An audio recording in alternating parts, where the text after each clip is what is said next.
recite the Pledge of Allegiance. Thanks. I pledge allegiance to the flag of the United States of America, to the republic for which it stands, one nation, under God, indivisible, with liberty and justice for all. Thank you, everybody. In compliance with notification requirements of Ohio's open meeting law, notice of this meeting has been publicly posted and major public media has been notified. NOACA conducts its meetings according to Robert's Rules of Order. Members will raise their hand to move, second, or speak to a motion. Actions during the meeting will be taken by voice vote. If any member feels the need to abstain from any vote due to a conflict of interest, he or she should state their intention to abstain when the matter is introduced by the chair for presentation and for the record. Subsequently, that member shall not participate in any discussion of the matter for which a conflict exists. According to Robert's Rules, absence from a meeting does not require a member to abstain from voting on the minutes. If a member still wishes to abstain, he or she should state their intention for the record. For the benefit of our guests, from the public, and the recording of this meeting, please be sure to speak into the microphone. The microphones can be turned on and off using the button on top of them. Okay. Before us are the meeting minutes from the September 12th, 2025 meeting. A correction was made after the meeting packet was sent out. John Gall noted that Mayor Samalai had called the question for the vote on Resolution 2025-047 on the Comprehensive Climate Action Plan. Any corrections or additions beyond that? Okay, can I have a motion to approve? Thank you, Mr. Dever. Do I have a second? Thank you, Mayor Brennan. All in favor? Aye. Any opposed? Okay, the motion is approved and the minutes from September 12th are official. At this time, I want to recognize the passing of one of our board members rather suddenly, Commissioner Rich Regovich from Lake County. Our hearts go out to his family, to his immediate family and all his family in Lake County. And I would ask you for a moment just to take a moment of silence.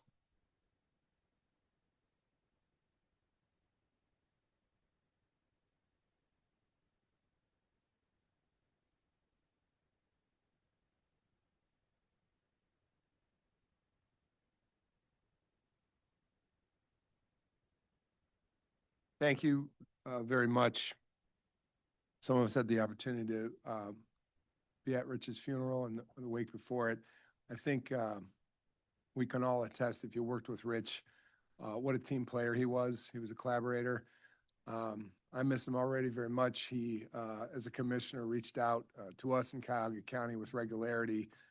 Remember spending time with him, just talking about economic development right at the county border between Cuyahoga and Lake in Collinwood. And he was a team player who believed in this place. And I know the County Commissioners Association of Ohio misses him dearly too. I want to give Commissioner Pleshnik an opportunity to say anything you like of your colleague. And I don't know if Commissioner Beveridge is here today, but Commissioner Pleshnik. Thank you, Mr. Chairman. There aren't words to express the loss to all of Lake County, but in particular to Rich's wife, Lynn, and his children and grandchildren. We ask for you to continue to pray for them. He was their world, and he set an amazing example for his family in his work and in his public service. And as our president of the Lake County Board of Commissioners, Rich Regovich held the highest standard of professionalism and kindness. I never saw a resident he didn't reach back out to. I never saw a problem he didn't fight to solve. And his accomplishments in his 3 years on the board, I would say truly overshadow what many commissioners, what many congressmen have achieved in decades. To say he was the building commissioner is an understatement. From the new public defender's office to the new prosecutor's annex to building the Lake County Jail and Safety Center without raising taxes. And in fact, to more than balance the budget, to make early payments on that jail with his sharp fiscal acumen. I think many counties look at his leadership with envy. It is very difficult to say goodbye, and no one can fill his shoes, but I know that everyone here, everyone in Lake County, we aspire to follow in his footsteps. Thank you. Thank you, Commissioner Pleshnik.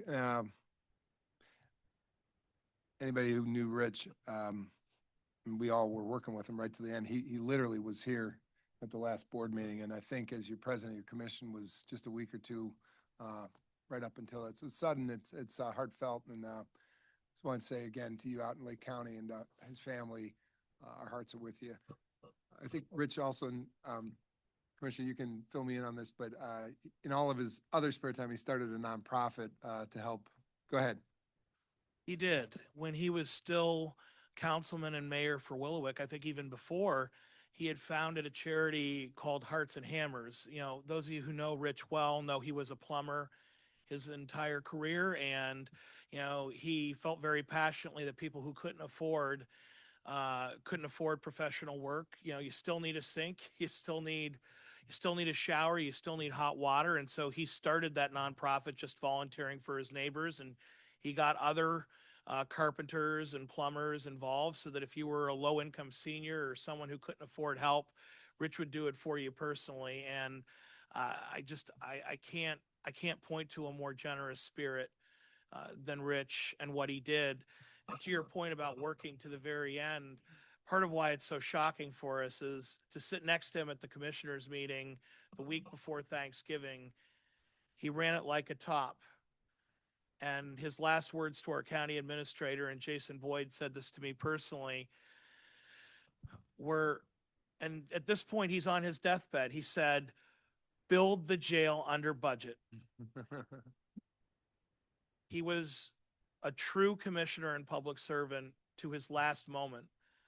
And when we spoke with the family, when Lynn spoke to me about why he kept his illness so secret, he said, "I didn't want anyone to feel sorry for me. I had a job to do, and I could do it better if no one knew." Thanks, Commissioner. Yeah. Grace, I don't know if you want to say anything, and I know we have also lost another prior board member. Yeah, you know, what I would like to say about Commissioner Regovich, in addition to being a terrific leader, he had a very personable side in terms of connecting with people. His nephew and my son both played Big Ten football. Actually, his nephew still is playing football at Northwestern. So we often had great conversations about football, and he was just like a regular guy. I appreciated that. We did also have another loss. A former NOACA board member, Mayor David Roach, mayor of Richmond Heights, just passed away. And in fact, I believe his service is tomorrow. So we also offer our sympathy to his family and friends. Thank you, Grace. Here's to our public servants, and appreciate all of you. Speaking of public servants, wanted to welcome Jim Petrus, who's the new mayor of Cleveland Heights. And I guess that took effect, right? You're in. The Go ahead, term's Jim. effective January 1st. All right, it is. Okay. Very grateful Yeah. to be here. Great to have you. And thank you for being here today. All right, well, we'll move through agenda items. Grace tells me that we possibly will get out of here a little bit earlier today, but we'll see how we do. And we understand and welcome all comments around the table. So, but I will, in an effort to expedite a bit, say that our committee updates, you can find summaries in your packet. If any of the chairs, vice chairs, or members of the committees of External Affairs, Finance and Audit, Governance, Planning and Programming, and Policy have any updates they want to give, I would take them now. And I believe I do want to say to Commissioner Beveridge, though, we just honored Commissioner Regovich. If there's anything you want to say, we certainly. I heard Commissioner Pleshnik's remarks, and John always does a wonderful job of expressing our sentiments, and I appreciate the acknowledgement. And yes, it was a pleasure working with Rich, and he will be missed for sure. So Thanks, Commissioner Beveridge.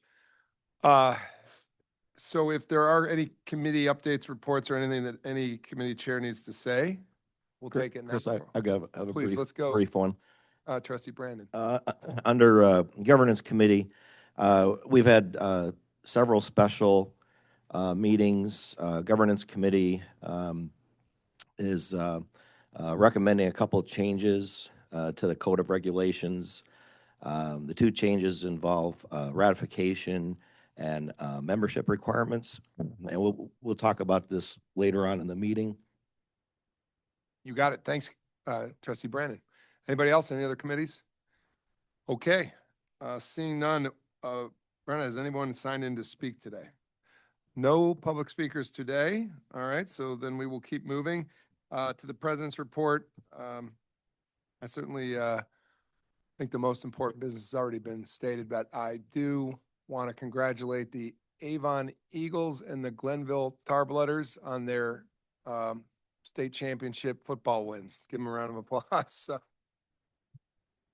did I miss anybody? Any teams out there? All right, good. Excuse me, John. Yes.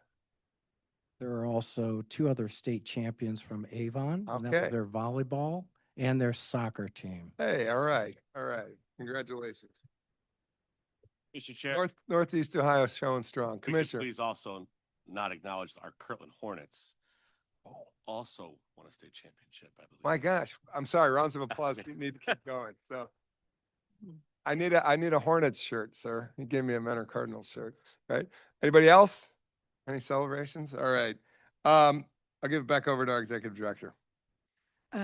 Good morning. I do want you to know that I lost my voice last week, but I keep talking, so it doesn't sound too much better, but I feel fine. And I'm not contagious of anything. It's just a loss of voice. I will make my executive director's report quick this morning. In terms of communication and outreach, we did have, let's see if this works. Whoops. Is it going to work? Let's see.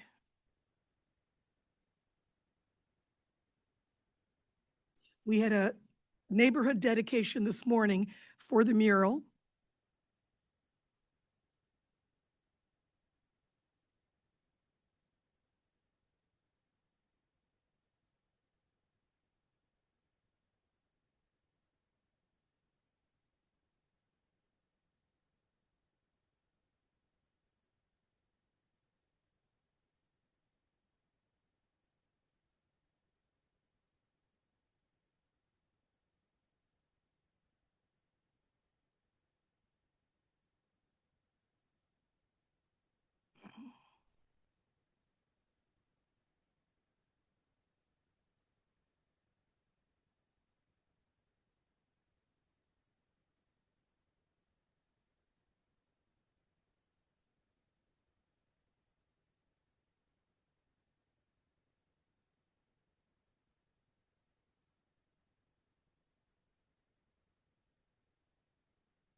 Thank you. And that was just a preview.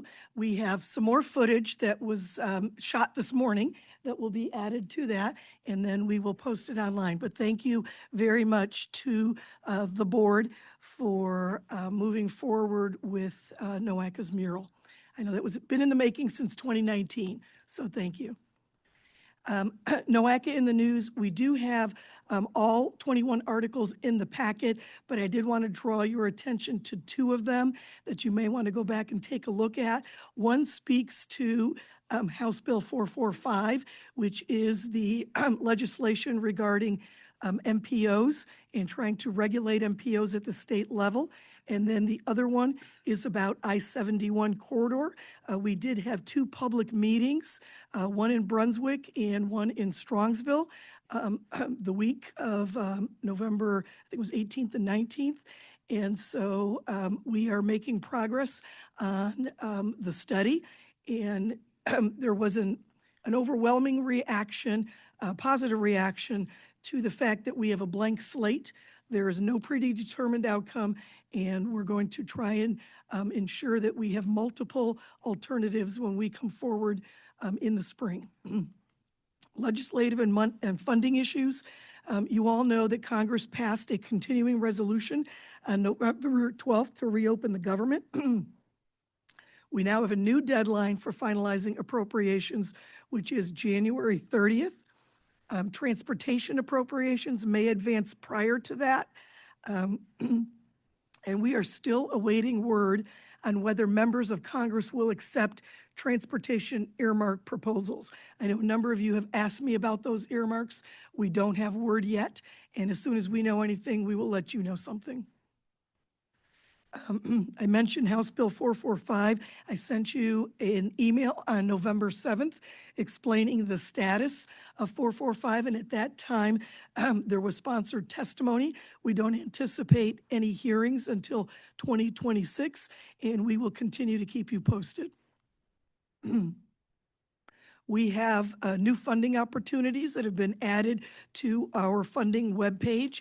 You can access them through our website or through this, I don't know what you call that thing with the dragon in the middle. Is it a QR code even with the dragon in the middle? Okay, QR code. Overall work program, we've got a couple of things to talk about here.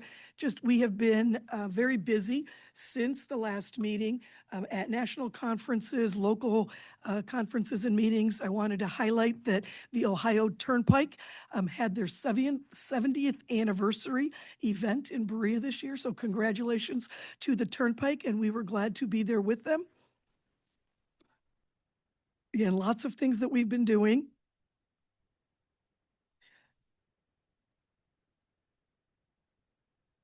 The board listening tour. At this point, I have completed the board listening tour, which I started probably 6 or 7 months ago. It's taken a long time to get to the board members, but everyone that we've reached out to everyone, and most everyone did schedule a meeting with me, so I've only missed 1 or 2, and that's because I see them all the time. So, yes, key takeaways. There is not a specific key takeaway. There have been a lot of different things that board members have talked about, relative to their role at NOACA, relative to what we do, and how to make ourselves a stronger organization. But I will say one common theme was make the meetings shorter. So we're hearing you, and we've got things in place to make our meetings more efficient in terms of action items so we can spend more time talking about other aspects of the work that we do. I already talked about the I-71 Crossroads Regional Study. We also had a public meeting for the Aerozone, the Transportation for Economic Development Initiative. This was on November 13th in Middleburg Heights. There is a survey currently being conducted. You can reach it at that link or that website. That allows input into the process of what should the Aerozone look like, what should it be, how should the transportation infrastructure attributes be used and leverage land use and economic development. Our EV charging station program at this point, 40 total sites. We've completed 33 of them. 7 of them are somewhat in progress, but we have a couple of them that are still working through the regulatory process. The others are relocations of sites that were not able to be moved forward. So we are very, very close to being completed. And then announcements. We do have some NEPA requirements for EV installation Phase 2. So we have public comments that are due by December 25th and 19th for the city of Solon and the city of North Royalton.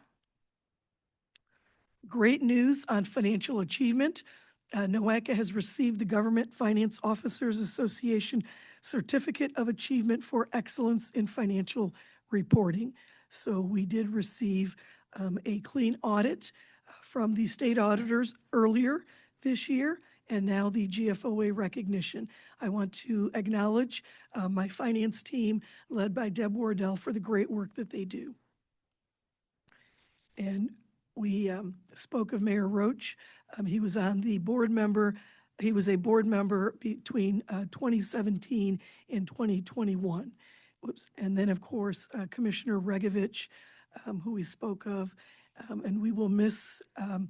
It is very unusual for us to lose a sitting board member, so it is something that is particularly profound. So next meeting, we have an organizational meeting on January 23rd. That is our typical annual organizational meeting. We also have a special meeting on January 9th, 2026 to discuss and approve changes to the Code of Regulations, and we will talk more about that in the agenda. Thank you, Grace. Any questions of Grace? I have one, the earmarks coming out of Washington, because a lot of us are depending on that and hoping, is that synonymous with the transportation bill? Do you know anything about whether there will be a surface transportation bill? So the surface transportation bill expires the end of the fiscal year, which would be September 30th of 2026. That is separate from the earmarks. Thank you. Anybody else? Okay, that January 9th meeting that's coming up, I'm sorry to give you another meeting. We talked with council. I'm not laying it on Ryan, but we after I just did, it's a necessary meeting business-wise to get to the 23rd from some of the matters that came up through governance and executive committee. So beg your indulgence if you guys can make it for that January 9th meeting. Need a quorum. Thank you. Please, Mr. Claypool. Yep. Are we still operating under the FAST Act? We are currently operating under the IIJA, the Infrastructure Investment and Jobs Act, and that is of 2021. So did the FAST Act expire, or? FAST Act did expire, and then IIJA was passed, and now IIJA expires September 30th. So we will look forward to a new authorization bill. Thanks. Okay, thank you, Mr. Claypool. All right, we're going to go to action items. Executive Committee, the following item was recommended at the November 14th Executive Committee meeting. Resolution 2548, Regional Strategy for Coordinating Funding Opportunities. Presenter is Allison Ball.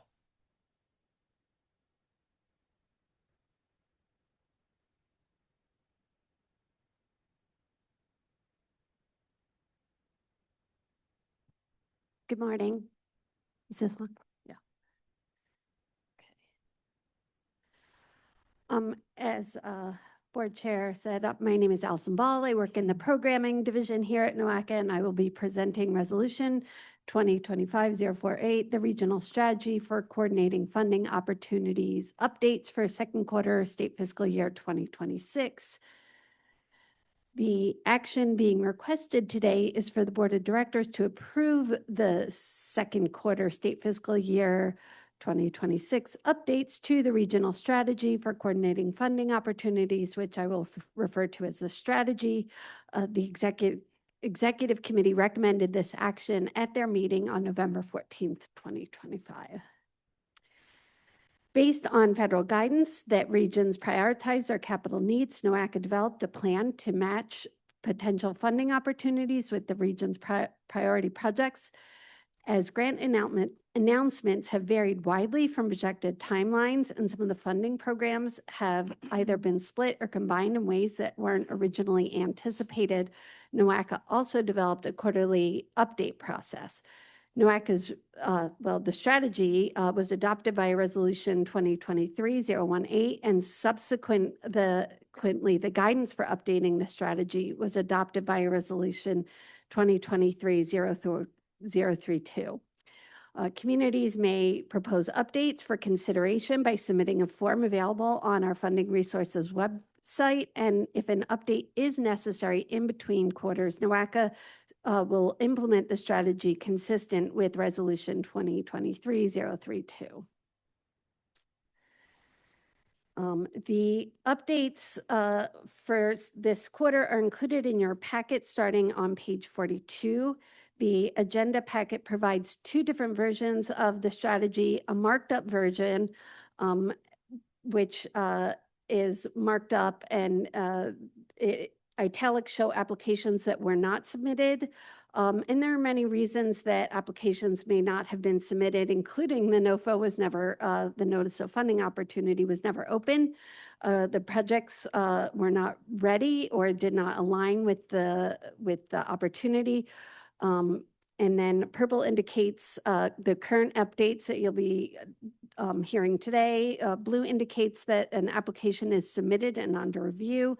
Green indicates the projects that were awarded funding, and red indicates the projects that were not awarded funding. The final version only shows the applications that were not submitted and the ones that were awarded funding. The first update is actually a program change. The Bridge Investment Program for fiscal year 2026, this is for projects with eligible costs up to $100 million, has been pulled for review. Any reopening or reposting of this funding opportunity will include updates made as a result of this review. The updates to projects in the strategy there was submissions from Greater Cleveland RTA, which included adding the Green Line Stations project and the Triscuit Garage Roof projects to fiscal year 2026. And also updating the RTA priority corridors in fiscal year 2025 and 2026 to show the Kinsman corridor. The City of Independence was awarded the Safe Streets and Roads for All Planning Grant in fiscal year 2024 and had initially planned to apply for implementation funds and were included in the strategy for 2026, but the city will not be ready at that time. We've been in communication with them and we'll work with them when their project is ready, so they have asked to take that out. The next steps include following guidance from federal agencies on the existing programs and guidelines, and continue to collaborate with partner communities and organizations to ensure projects applications are submitted, and update the funding resources webpage on a regular basis, and continue to update the strategy through the end of calendar year, or through the end of the authorization period. So today, staff is seeking approval of Resolution 2025-048, which approves the regional strategy for coordinating funding opportunities updates for second quarter state fiscal year 2026. Yeah. Okay, thank you, Allison. Any questions? Please, Mr. Claypool. And the sixth. Just try to speak in the mic a little bit. I'm sorry. I apologize. On the sixth whereas in the resolution, I just lost my screen. There was a reference to ratification. Can you explain why that's in there, what that's about?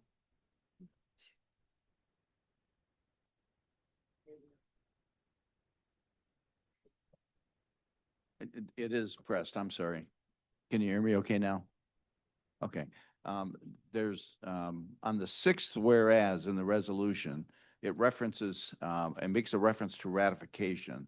And I wanted to get an explanation on what that's referring to.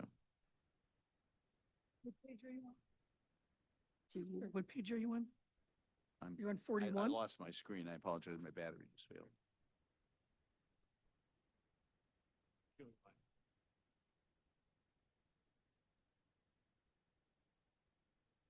What is the time of the resolution? Yeah. I thought So that's just a It reference to just means approval at the board meeting. approval. Yeah. maybe I have a different, I downloaded the packet just before Yeah, no, you are correct. It does say ratification in there. It just means approval by the board. We'll work with affiliated update the strategy for ratification. So we're updating a strategy. What does that mean? So we adopted a strategy based on the IIJA, which identified projects to be prioritized for regional application to the federal government. On a quarterly basis, we allow communities to submit modifications to that adopted strategy or plan. So this is one of those ordinary routine changes that we are putting forth. I mean, it sounds more, ratifications is just another word for approval in this context. Okay, so it's not requiring us to go out or there's not a. No, it's not the same ratification that we have in our code of regulations. It's just a stronger word used to mean approval at the board meeting. And so second question, there is reference to a number of projects in here, and I'm looking for one in particular I can point out, that are not roads and bridge kind of projects. Keep using the mic. Sorry, Look closer, yeah. I apologize. I don't know if there's a way to turn up this mic or not, but there's a number of projects on the list that I'm looking at that, I mean, I'm thinking we're an MPO. All of our projects supposed to go to road for federalized road kinds of projects. I'm seeing investments in beautification projects or bike trails or some other things. And so I don't know how that fits under funding or the monies that we're supposed to be spending on federal roads because Sure. it takes away from federal roads. So to be clear, the U.S. Department of Transportation, which funds NOACA as the MPO and provides funding for transportation infrastructure to our region, not only permits spending outside of roads and bridges, mandates spending outside of roads and bridges. So we are supposed to be planning for and funding a multimodal transportation system. And in fact, 3 cents of every 18 cents of the gas tax goes to public transit. So just to make that clear, we are following all of the regulatory issues relative to spending our funds. In that particular strategy, we have outlined all of the programs identified in the IIJA, congressionally approved, and all of the applicants or the potential applicants, the proposed applicants, those that are prioritized, are all in line with that specific program in IIJA. So there is nothing on this strategy that does not align directly with the program that is offering that funding. So everything is lining up with the requirements of whatever program has been approved by Congress and will be rolled out by the administration. I will say that since the IIJA has passed and we have a new administration, they have not necessarily rolled out all of the same project or programs at the same time or with all of the same criteria, but they are all still in place in terms of how they relate to our projects. So last question, if you don't mind. I'm looking at a particular project, Great Lakes Restoration Initiative. Okay, I don't know how that ties to a federal road system kind of a project. So as we're putting these plans together, you referenced the fact that it's approved under whatever the current funding plan is. Is there a place that indicates specifically where that ties in that IIJA? Yes, and so that's exactly the point. Every project that is in there because there is a program that has funding available for that type of project. And I can see that someplace? Allison, where can he see that? The strategy is online, but it's also, and I don't know, U.S. Department of Transportation did have an IIJA table of all of these grant opportunities. One thing I would like to distinguish is that these are discretionary grant programs. They're not the formula funding that is allocated to the state and then therefore to the MPOs. So these are opportunities that when the IIJA was developed for communities to apply for on their own and not have to go through the MPO. So the directive, the guidance that we got in the initial phases of this was to develop a pipeline of projects. So that's what this strategy reflects. So we looked at all of, and this happened before I started here, but NOACA staff looked at all the projects that were on the long-range plan, and they looked at all the grant funding opportunities that were outlined in IIJA. And one of the things you'll see environmental programs in their Great Lakes Restoration, because we're also an area-wide coordinating agency, as well as a metropolitan planning I'm going to move transportation. on. Okay. I'm going to say, I hope with the Great Lakes Restoration Initiative, we all see the wisdom of that. It's resilient infrastructure on shoreline communities that many of the communities around this table have benefited from. And if you have a glass of water in front of you, is also, you might benefit from that act. So I'm going to move on. You've had 3 questions. I appreciate it, Mr. Claypool, but do we have any other questions from any other members? Okay, seeing none, can I have a motion to approve? Who made a move? Ms. Tewan, thank you. Do I have a second? Thank you, Mr. Gall. Any further discussion? All in favor? Aye. Any opposed? All right, the motion carries. Thank you, Elson. The following item was recommended at the October 10th External Affairs Committee. This is Resolution 2549, the legislative agenda introduced with grace and presentation by Bev Bertzloff. So every year, we recommend a legislative agenda for approval and use in the following year. This has been developed in tandem with the External Affairs Committee. The priorities reflect consistency over the last few years and specifically alignment with our regional strategic plan. I will leave it to Bev to speak to the specific changes that have been recommended for this document. Thank you, Grace. Good morning to the chair and members of the board. I'm Bev Bertzloff, Associate Director of Government Affairs. So the action requested today is that the Board of Directors adopt the following resolution, Resolution 2025-049, which adopts the calendar year 2026 legislative agenda. This item was recommended by the External Affairs Committee at their October 10th meeting, following input from the Business, Community, Rural, and Emerging Leaders Advisory Councils. So again, our legislative agenda, we update it each year. It represents a consensus-driven principles intended to guide policy analysis and advocacy related to NOACA's work. It reflects the vision, goals, and objectives in NOACA's regional strategic plan. It's a fairly high-level statement of our principles as far as advocacy at the federal and state levels. And it really guides the work of everything we do in our Government Affairs Division.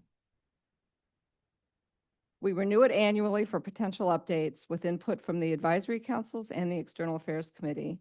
And this year, the External Affairs Committee is recommending that we add several federal priorities related to the reauthorization of the Surface Transportation Bill. As Grace was just talking about, the IIJA expires at the end of September in 2026. So Congress is already working on developing the bill to the next surface transportation law to follow. And hearings are being held and discussions are being had. And so we want to make sure that our updated legislative agenda really speaks to what we want to see in the next surface transportation law at the federal level. No changes are recommended to the state priorities this year. So we're proposing 4 new sub-priorities for priority 1 on the federal side. And I guess if I had to to rank, I would say this is the most important priority that we have here at NOACA, which is strengthen local control of core transportation programs, making sure that all of you sitting around this table that serve on MPOs and all the MPOs around the country, that our local elected officials, our mayors, our county commissioners, and other officials on MPO boards get to decide how we shape our transportation system in our region and how we spend our federal transportation dollars. So to that end, these are the 4 new sub-priorities being proposed. Reduce the number of discretionary grant programs, because there were a lot of them in the IIJA, almost too many for everyone to get their head around. So reduce some of those the number of discretionary grant programs, shift that funding to MPOs. Let MPOs advance projects that are already outlined in our long-range plans. We've already vetted those programs. We already have a list. It's called the long-range plan, programs that need funding. So we believe that that would be more efficient, more effective, and give you, the local MPO board, more control. Next, increase planning funds to meet the complex federal planning requirements and ensure successful project implementation. Reduce local match for federal transportation programs to remove barriers for low-income rural and urban communities, and streamline environmental review and permitting to accelerate project delivery while maintaining critical natural resource protection and public review and input. So there are no changes to federal priorities 2 and 3. These remain the same from last year or from this year. Promote asset management as a funding priority versus adding new capacity. Let's maintain what we have.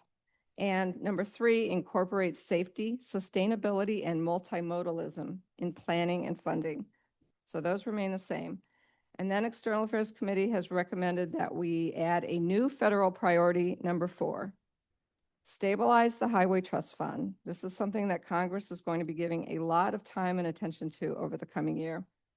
NOACA advocates that Congress take action to stabilize the Highway Trust Fund to provide long-term predictable funding for transportation programs, inclusive of transit, and continue the traditional user pays system to support these critical investments.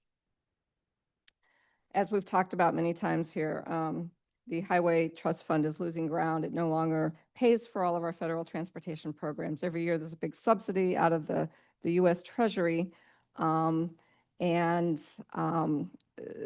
that's because the federal gas tax hasn't been raised in over 30 years, and more fuel-efficient cars and EVs are reducing the amount of gasoline that we purchase. So, and not to mention inflation and the cost of materials and construction.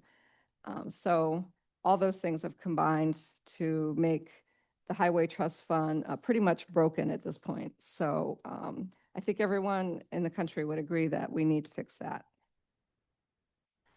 And I will say that these new additions that we're adding this year to our legislative agenda, these new priorities really do mirror the priorities that we've previously shared with our with USDOT, with our congressional delegation in Washington, and with congressional committee leaders. In addition, our priorities largely align with those put forth by a coalition called the Local Officials in Transportation, or the LOT Coalition. And that's made up of AMPO, NACO, NATO, NARC, National League of Cities, United States Conference of Mayors. Our priorities are really the same as the priorities that they've put forth. In addition, I would just add too, actually, the Chamber of Commerce is largely in line with the priorities that we're putting forth here too. So a lot of support. We're in line with all the major organizations. So next steps, pending board approval, the 2026 legislative agenda will be forwarded to our federal and state legislative and administrative officials who represent Northeast Ohio. And this agenda will guide NOACA's government affairs work throughout 2026. And I might add, this is something that all of you are welcome to use, take with you if you're meeting with your members of Congress. This is a good, a document to represent what NOACA is supporting. So you can download it. It's always linked on our webpage. We can get you copies if you let us know. So action we're requesting again is to approve Resolution 2025-049, which adopts the calendar year 2026 legislative agenda. Thank you, Bev. Thank you, Grace. Any questions? Mr. Claypool? Yeah, on the first item, I mean, and for the most part, I agree with most of the priorities that are in here. It sounds pretty neutral and good to me. Item 1, however, has a reference to the carbon reduction program. And I believe in the next funding process, and I'm hoping that that's removed. It doesn't align with science, and it's distracting and taking money out of our roads and bridge projects. And so I'm going to suggest an amendment that removes that reference in there or strategy in there because it accomplishes nothing. Okay, let me, just a quick point of order. When I'm asking for questions, just hoping to have a question. We'll get to discussion too. That's kind of a discussion point. sorry. That's all right. Any questions? Okay, seeing none. I do have one question. Yeah. And so, okay. on the second paragraph of that same strategy, there's a reference to removing barriers for low-income rural and urban communities. Can you tell me a barrier for low-income? Most of our federal transportation programs, most funding requires a 20% local match. A lot of communities, both rural and urban, have a difficult time, meeting that local match. So there's been a lot of discussion about ways that we could make it easier for communities to access those federal dollars. Okay, that makes sense. Thank you. Okay, thank you. Any other questions, John? Just for the record, as I normally do, I will be abstaining. Okay, thanks for that. Mr. McCurry, anybody else with a question? Okay, can I have a motion to approve? Mr. Jordan, may I have a second? Thank you, Jim. Thank you, Commissioner DeVork. Any discussion? Please, Matt. Yeah, I just want to make a comment. Matt Moss with the City of Cleveland. I just want to emphasize, I think, the importance of these strategies and working on them through the External Affairs Committee and as they're presented to the board today. We represent the City of Cleveland, and just some quick facts on our city. Nearly a quarter of our households don't have access to a vehicle. 70% of our households either have no car available or only one car available in their household. And not only that, but to the question that was just asked about local match, we're a city that often has to decide how to allocate our local funding to best be competitive and strategize around how we can access and leverage federal funding.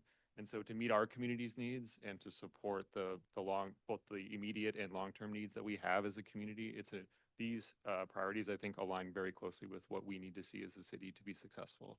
So I support approving this. Thank you, Matt. Anybody else? Mr. Claypool. And then I'll just reiterate, things like the carbon reduction program to take away money from good programs that we could be doing with the low-income constituencies and so on and so forth. So I would suggest looking at these strategies and possibly removing those things that are not going to accomplish anything at the end of the day. And they're going to take money away from good programs. And so I'm just going to throw that on. Maybe the lone wolf or lone voice at this table on that. If so, so be it. But I'd like to get more effective as a government. So Thank you, Mr. Claypool. Grace. Just as a clarification, the carbon reduction program is a program under USDOT that allocates formula funding. It is not the climate pollution program. I don't recall the exact name of the EP. So it's not the USPA. It is not the US EPA's program on climate pollution. This is something separate and is part of USDOT formula funding.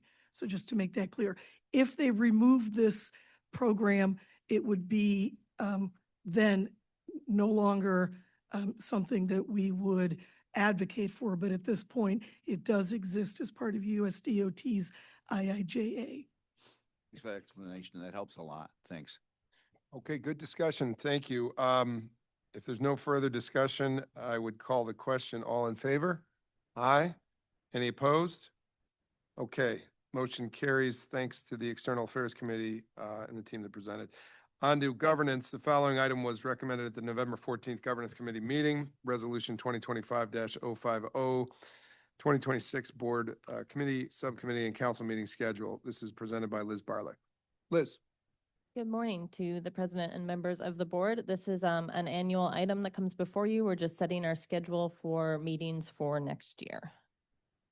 So we request that the Board of Directors adopt the following resolution, Resolution 2025-050, which adopts the proposed calendar year 2026 meeting schedule for NOACA's Board of Directors, committees, subcommittees, and councils. This item was recommended by the Governance Committee. So the meetings are scheduled to align the actions of the committee and the board activities with NOACA's required federal and state actions. It's designed to ensure that the actions are thoroughly reviewed. They go to a council, then a subcommittee, then a committee. The dates are screened against holidays and significant regional events to avoid conflicts as much as possible. You will notice and I'll have it up on the screen shortly, that Juneteenth next year falls on a Friday, so we had to work around that. So some changes for this year, we have added the HR Personnel and Organizational Development Subcommittee to the schedule.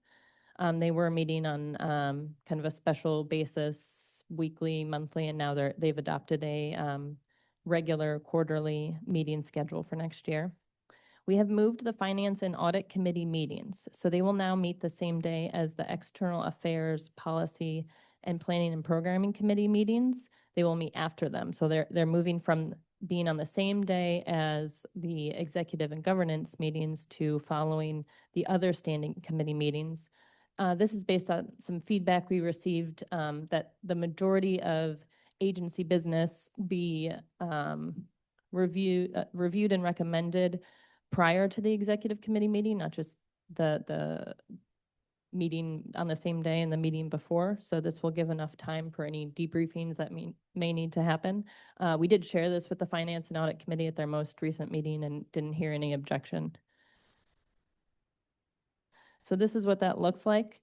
The green is where you will see the Finance and Audit Committee has been added. So they will meet 1:30 to 3 following the other 3 standing committee meetings. The brown is where HR subcommittee has been added between economic development and our business, community, rural, and emerging leaders advisory councils.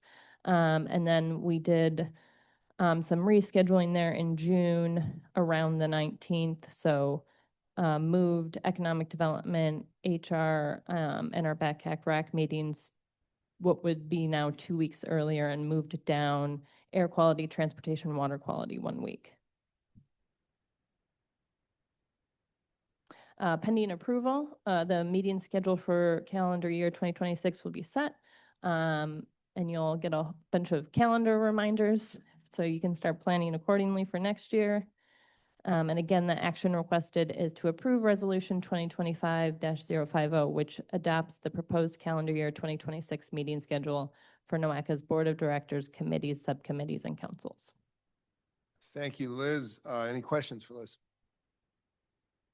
All right, seeing none, can I have a motion to approve? Motion, Brennan. Mayor Brennan, thank you, and seconded by Mr. Moss. Any discussion on the matter? Please, Mr. Curry.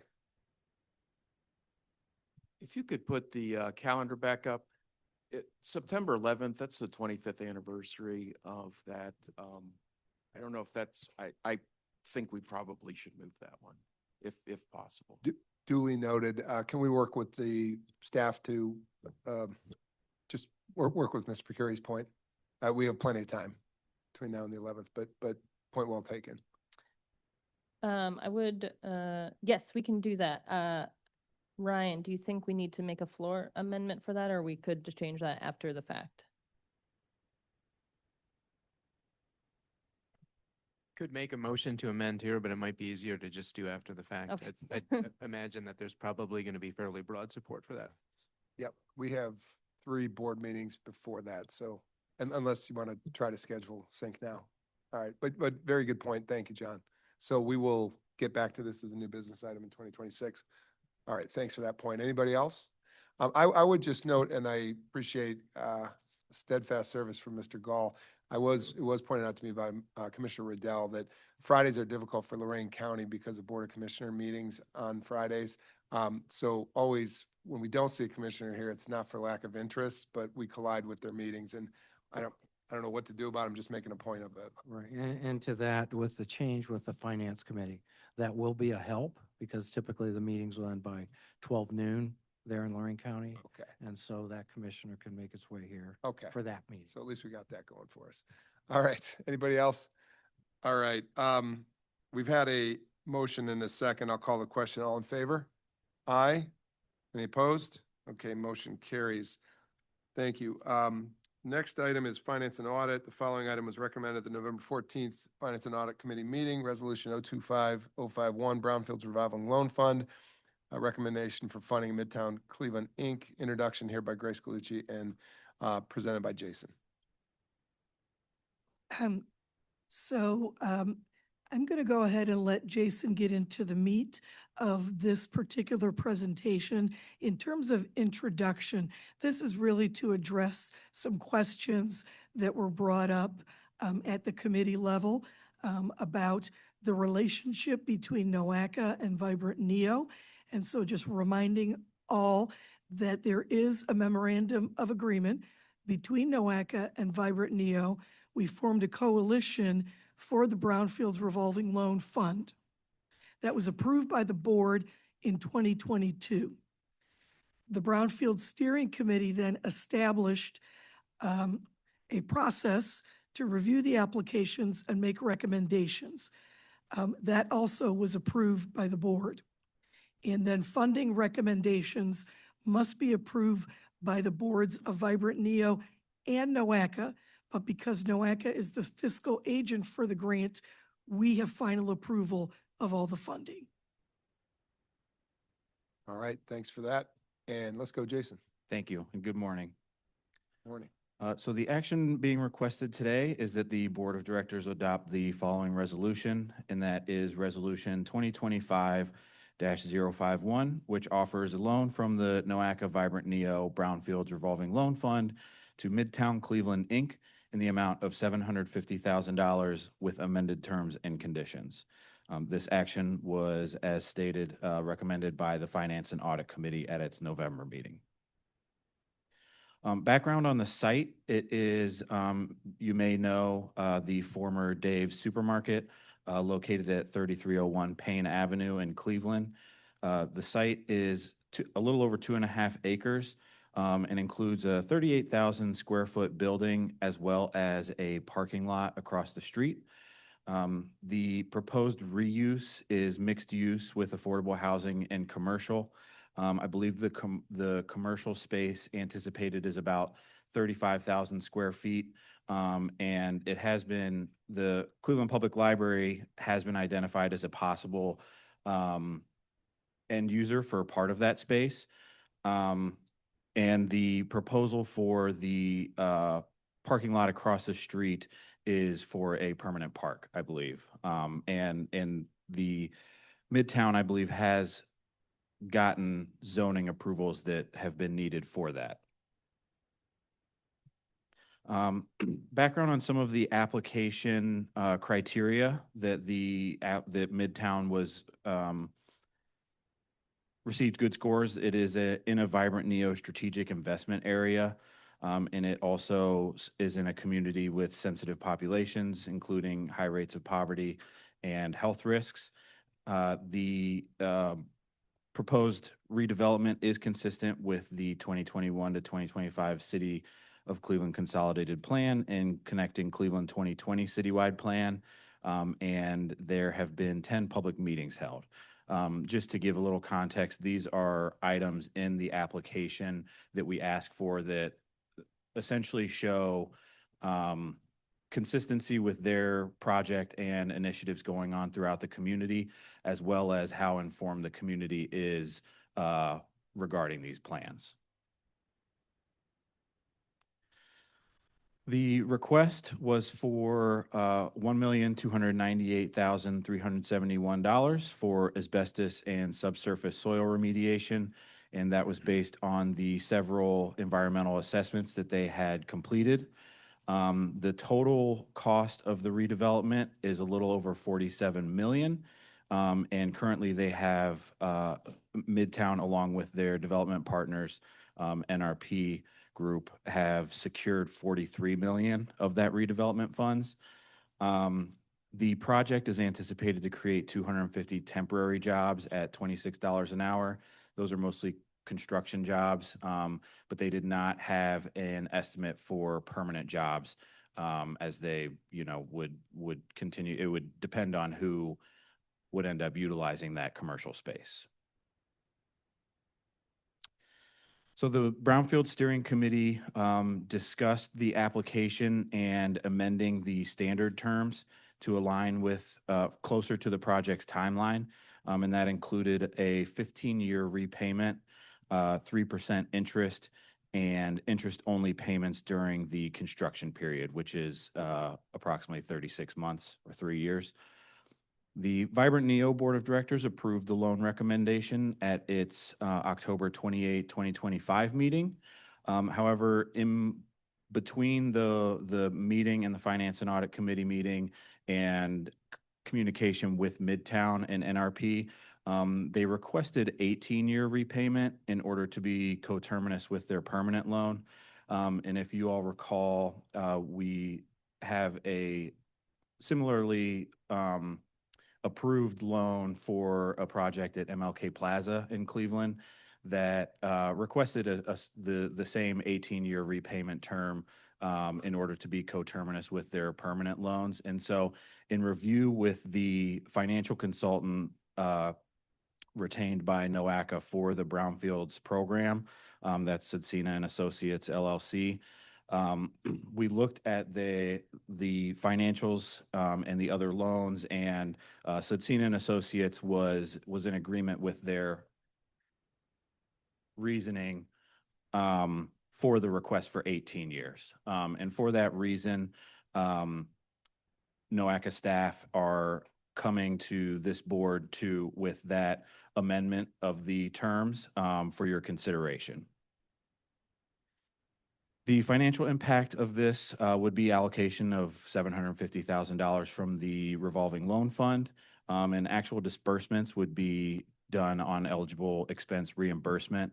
And the expected interest that would be gained from this throughout the term is a little over $257,000. And that would be program income that could then, be revolved into new loans, which would be our first bit of program income, which would be positive. Next steps, pending board approval, the loan will be executed and funds encumbered. And lastly, this recommendation is still conditional upon U.S. EPA eligibility determination. Just to give context to that, the only remaining item is getting their phase 1 updated and addressed to Midtown, who's the actual applicant. They have the phase 1. The environmental consultant that we have retained has reviewed, and the project itself seems eligible, and EPA has given us that indication as well. But they just need to get the phase 1 updated prior to a loan being executed.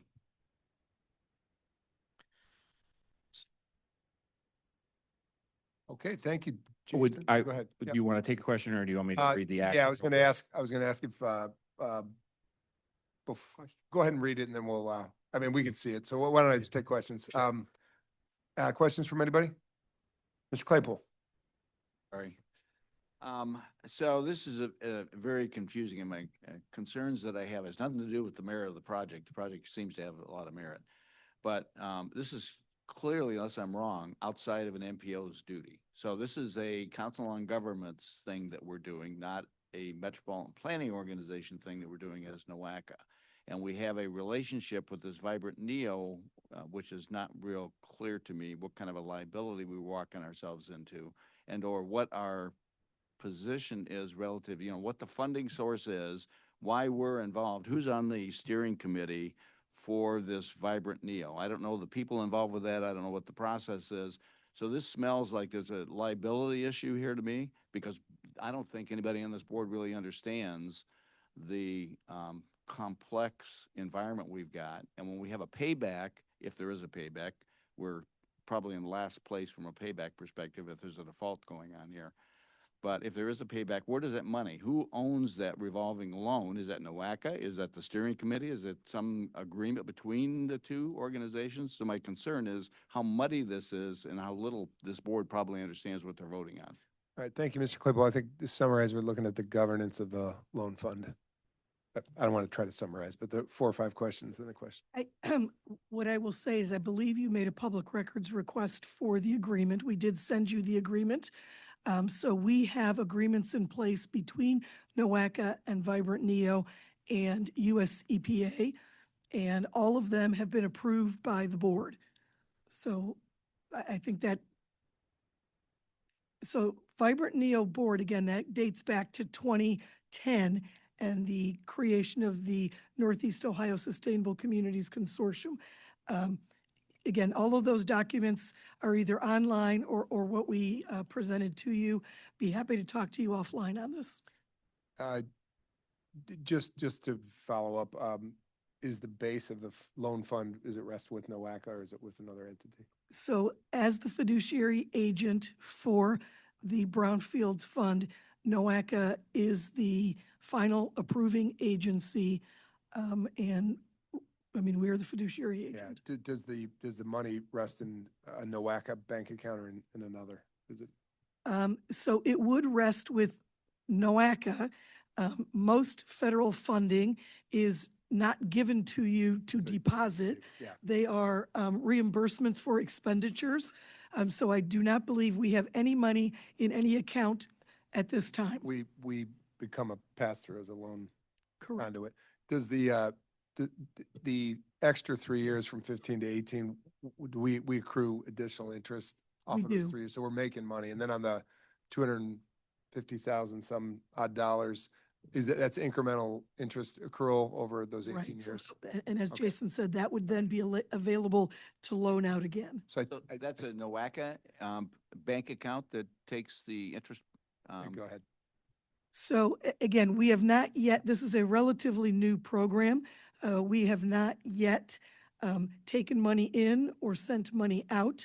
But it will, the bank account itself, I'm not clear yet whether we will have, oh, there's Deb, good. That we would have a separate account for it, but it would be under NOACA's control. That is think correct. My understanding of the agreement is that we will open a new bank account for those funds specifically to be held, and so that interest would be separated just for that purpose. Thank you, Deb. Tom Jordan. You're welcome. Sudsina and Associates, who did they work for that analyzed the creditworthiness? I'm sorry, I can't hear you. Sudsina and Associates, that analyzed the creditworthiness of the project, who did they work for? They work for NOACA. So NOACA NOACA uses the agent. US EPA funds for administration to hire them to do the reviews for us. Right. Sometimes the developers offer, but this Oh, wasn't. yeah, no, what- this is ours. The second question was could you better describe or break out the redevelopment costs a little better than the $47 million? You want a breakdown of the 47? Better description or a little further breakout? I don't know if you have that in front of you today, Jason. I don't think that I have that in front of me, but I mean, that includes the full redevelopment of, I believe it's 120 housing units. And as I said, 35,000 in commercial space. I do believe that they gave us a breakdown of that, of the full project that I could try to, I could confirm whether we do have that. And if you'd like it provided, we could.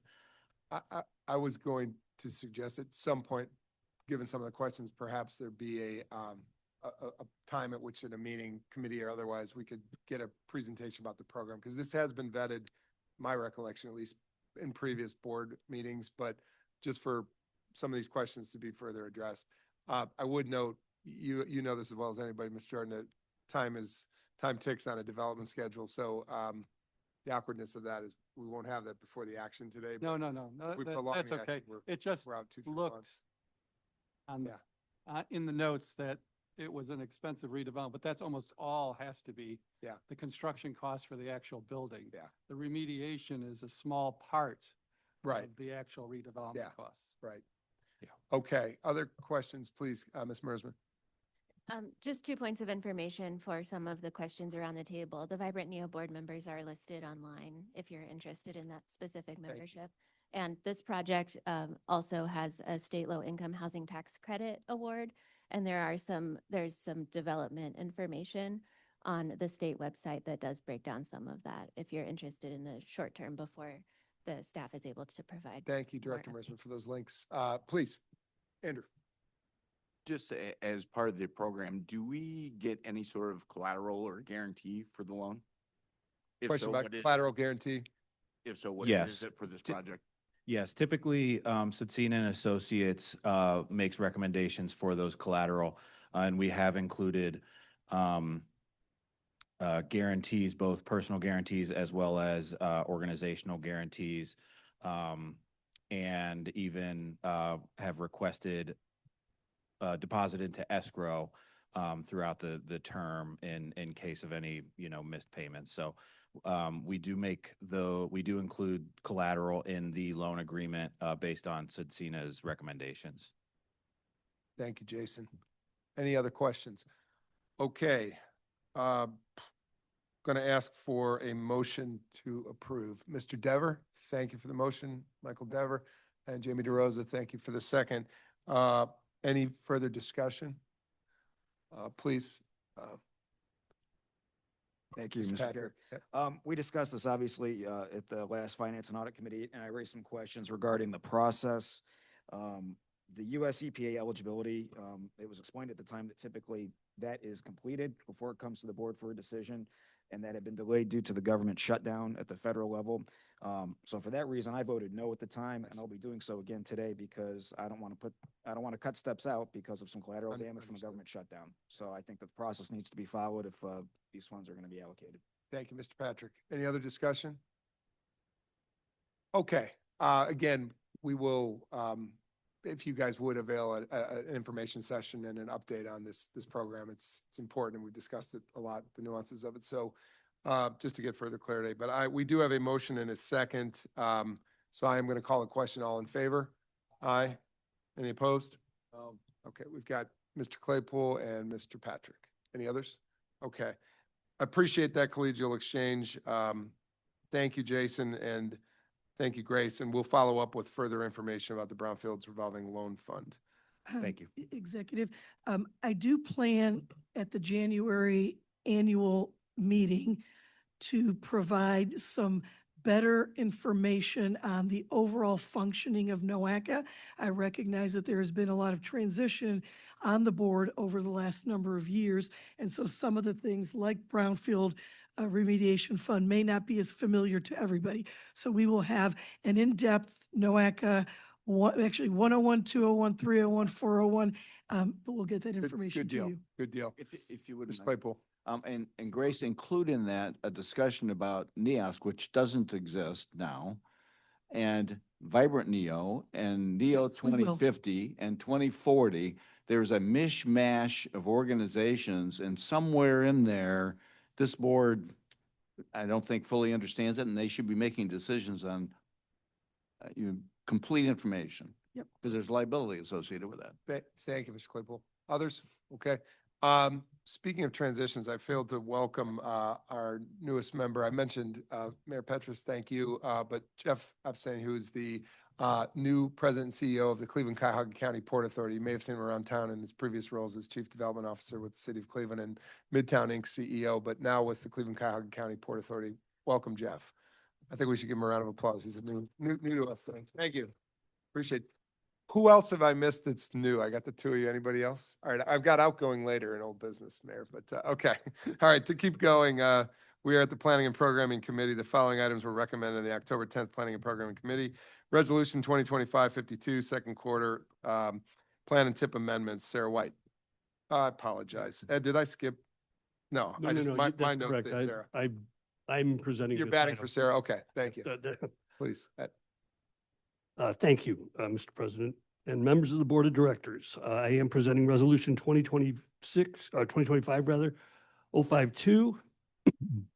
The action being requested is for the Board of Directors to adopt Resolution 2025-052, which approves plan and tip amendments for the second quarter of state fiscal year 2026 for items 1 through 5, unless individual action is required. This item was recommended by the Transportation Subcommittee and the Planning and Programming Committee. This slide illustrates our process. This particular slide highlights the amendment of a project to the plan and tip. Just to go over this again, completing project planning review establishes a project's eligibility and enables that to be amended to the plan and tip. The plan provides the 20-year outlook for the projects and regional transportation needs. And then the TIP is the 4-year program that implements the priorities established in the plan. More importantly, it contains funding commitments for the upcoming 4 years. Just a little background. An amendment is a revision to the TIP or a project in the TIP that involves a major change. The project is contained in the plan or TIP, but primarily in the TIP, but it includes things like a change in a project, for example, the addition or removal of a project, a major change in the project cost, which exceeds established cost thresholds that have been established by ODOT. It also could be a design or a scope change, such as a bridge work being added to a resurfacing project, or a changing from a pavement maintenance project to an intersection expansion. Or in the case of transit, it might be involving adding or removing scope activities or activity line items. So I just wanted to clarify what these will entail. So the amendments include projects that require a resolution because they were on a TIP previously but not carried over to the current TIP, or they're currently on the plan being advanced to the TIP, or they're currently on the plan and TIP, but a phase of work or an associated funding are being added. They are currently on the TIP, but the project funding revisions involving added scope, activities, and associated funding are triggering an exceedance in the established changing cost thresholds. So the listing of the projects to be amended in the TIP or on the plan is contained in your packet on pages 73 through 77, I believe. Yes, 73 through 77, yes. I'm going to try to go through these quickly. So this first slide here lists 2 roadway projects and 2 bridge projects. The first project involves a widening along the north side of State Route 87 in Orange Village and Woodmere Village. This project has been on previous TIPs, but it was not carried over to the current TIP, so we have to take an action to amend it to the TIP. The next project involves advancing a bridge widening project on State Route 615 over I-90 in Mentor. It includes adding a southbound lane. This is being advanced from the plan to the 4-year TIP. And then the last 2 projects amendments on this slide will be adding preliminary engineering environmental phases to a project involving the replacement of the CSX Railroad Bridge over I-77 in Cuyahoga Heights. And the other project listed there involves a road rehabilitation project on I-77 in Newburgh Heights, Cuyahoga Heights, and Cleveland. So they're going to be adding a preliminary engineering environmental phase to each of these projects. This slide lists a number of, and actually the next slide as well, lists a number of routine capital and asset maintenance projects. They are currently programmed in our 4-year TIP, but they require a board action because of added scope activities, associated funding, which are all triggering an exceedance in the established change in cost thresholds. So listed here are some of the routine capital projects to which scope activities and or funding is being amended. They are a project involving the rehabilitation of the West 25th Street Rail Station, The additional funding to the ALI is exceeding the change in cost threshold. The program to replace or rehabilitate roofs at various facilities, the Triscuit facility was omitted from the TIP, so that's being added in. That constitutes a change in scope. A program to replace the program to replace and or upgrade various information technology. And then other projects listed here have budget increases that have exceeded the change in cost threshold. They are the bus preventive maintenance activities, the rail preventive maintenance activities, and also light track rehabilitation to upgrade the rail line and infrastructure on the RTA's 34 miles of track. This next slide lists more projects for which additional scope activities and the associated funding increased the total cost over the threshold, again requiring a formal amendment. These are the rail car replacement program. This is a multi-year program to replace rail vehicles as well as rehabilitation of the platforms and rail maintenance facilities, rail rehabilitation along the Red Line East track, rail equipment replacement, replacing various rail work equipment that's exceeded its useful life. Then we have the program to reconstruct or rehabilitate the HVAC systems at several GCRTA facilities.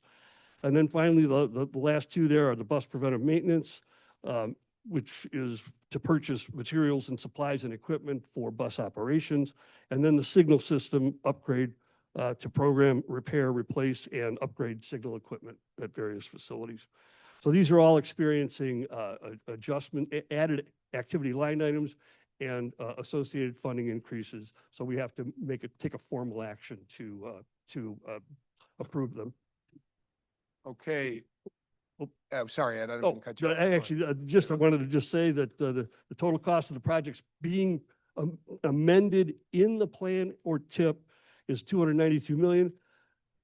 The cost of the projects proposed to be amended to the TIP is $20.4 million. So funding is committed or planned from non-NOACA funding sources provided by FHWA and FTA and administered through ODOT. So with board adoption, these amendments would be incorporated into NOACA's plan and TIP and the statewide TIP amendment in January. So, oops, excuse me. Okay, now There we go. we have a action in front of you that you can read. Do I have any questions, Ted? Okay, seeing none, can I have a motion? Motion, Brennan? Thank you. Mayor Blackwell, motion, and Mayor Brennan, second. Thank you. Any questions, discussion, rather? Okay, seeing none, all in favor? Aye. Opposed?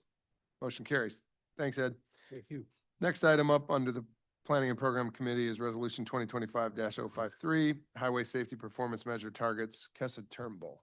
Kessa. Good morning. Did I get that low enough that you can actually hear me? Always a good start. So, my name is Kessa Turnbull. I am the safety planner here at NOACA, and I'm here to present on the Highway Safety Performance Measure Targets for calendar year 2026. This is an annual item as targets are required each year. Those of you who were here last year may recall that we adopted a 3.8% annual reduction for 2025. For 2026, we are proposing a 4% reduction across the 5 performance measures. First, let's start with what an equal annual reduction graph looks like. In this graph, the estimated fatalities are displayed on the right axis, while the percentage reduction is shown on the left axis. The years range from 2024 to 2050 at the bottom, with 2026 circled. The orange line shows the number of fatalities reducing year by year, eventually reaching 0 in 2050. The white line represents the annual accumulated reduction, which increases steadily until it reaches 100% in 2050. However, the green line is what's really interesting in this graph. You can see that it starts with gradual reductions before rapidly increasing in the last few years as the absolute numbers of fatalities decrease. Using a rolling average of the last 5 years of data, the equal annual reduction methodology calculates the yearly reductions needed to achieve 0 by 2050. Since the number of fatalities decreases as we approach 2050, the percentages increase each year. The annual reduction percentage depends on the 2 consecutive years and not the EAR value. The EAR values increase if the rolling average for each measure increases. Unfortunately, this happened for all measures except serious injuries in 2024. For fatalities, our EAR value would have been to reduce 6 fatalities per year, but because our 2024 number increased compared to our 2023 number, we instead need to decrease it by 6.6, making our 2026 target 159. That rate per 100 million vehicle miles traveled comes to 0.051, making our 2026 target 1.23. Like I said, serious injuries were the only target that actually decreased in 2024 compared to 2023. So next year, we are looking at decreasing them by 50.9 to a goal of 1,222 and a rate of 0.4 to 9.46 per 100 million VMT.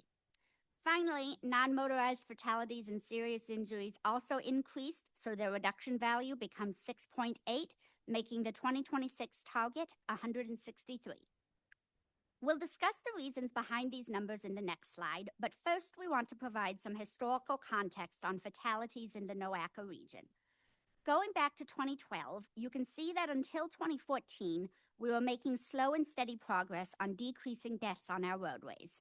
Then through 2017, there was a steady increase, followed by a decrease in 2018 and an even sharper increase through the COVID period. As roadways began to return to normal in 2022, there was a slight reduction, but it's been climbing steadily since then. Now for those reasons we discussed.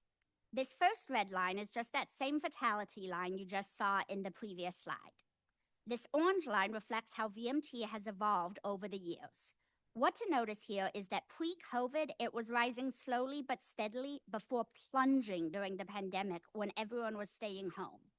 It's been gradually rebounding since then, but it still isn't quite as high as it was in 2019. Finally, this green line represents a rough approximation of average speeds during this era.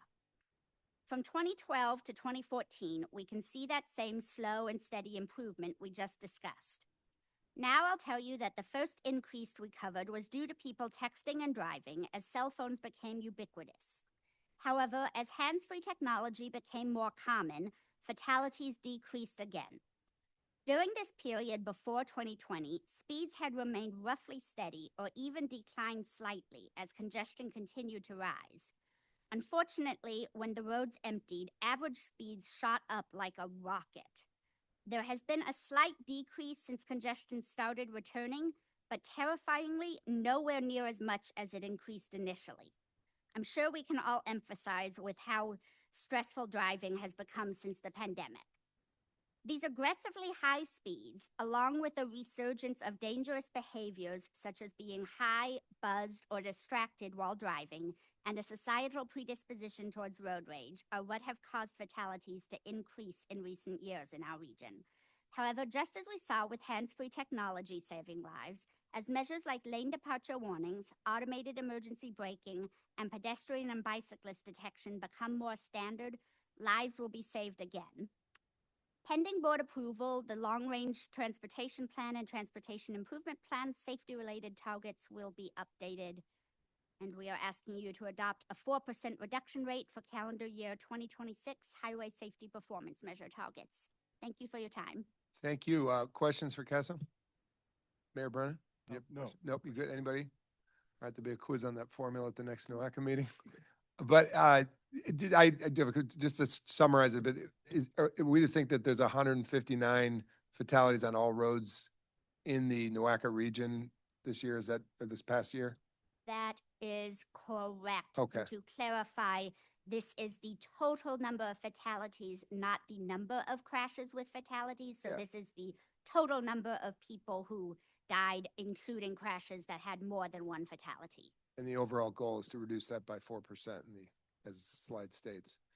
Just a comment, the geoplotting of those crashes and the sharing of that with law enforcement, to me, seems at least a mechanism to help hit the hot spots about if there's regular occurrences in regular areas, The crash data that we get actually comes from law enforcement. good. So in the safety industry, we predominantly work with crashes that come from the OH1 crash form, which leads to severe underreporting because there are thresholds for both the amount of property damage caused, and it also leads to an undercounting of non-motorized crashes, because if people don't think that they're that hurt, they won't bother to call the police.